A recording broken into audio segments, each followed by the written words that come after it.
Ron Willer spent his youth in a peaceful rural setting. I was born in Chicago, and we moved to Niles back in 1948. And we watched the town change from a small rural suburb to quite a big city. My grandpa had a chicken farm. He had about 400 head of chicken, and I grew up with fresh eggs. It was wonderful. Ron was figuring out what he was going to do with the life ahead of him when the Daily Mail decided for him. I got a letter from the government saying, "Greetings, citizen. Report to your nearest draft station for your induction into the United States Army." And immediately my parents freaked out because it was a bad time. Following basic training, he spent 5 months studying electronics before being shipped off to Ben Hoa, outside of Saigon. There he began his duties as a night vision specialist. In the early months of 1968, enemy forces launched a series of surprise attacks throughout South Vietnam. Ron Willer was in the middle of this sustained campaign that became known as the Tet Offensive. I remember that night specifically. At 3 o'clock in the morning, the ammo dump started exploding.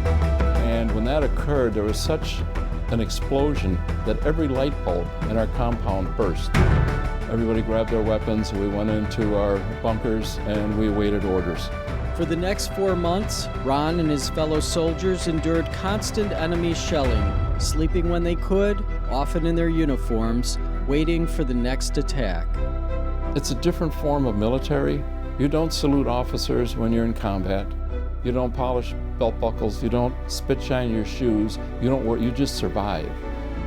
Ron returned stateside, starting a new life using the electronic skills he learned in the military, working for Shure Brothers.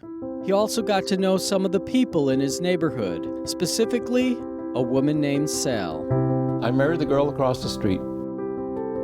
We started dating, and we got married just 43 years ago, and we've enjoyed a wonderful relationship.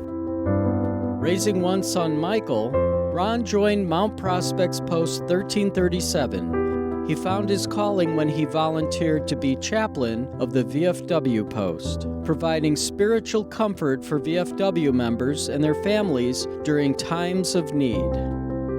One of the sidebars of being happily married is you have to be a good listener.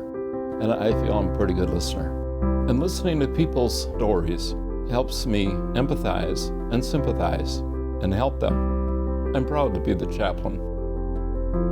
The sound and fury of war that he endured now long receded. Ron has returned to the quiet of nature, trading in the chicken farm of his youth for backyard beekeeping in retirement.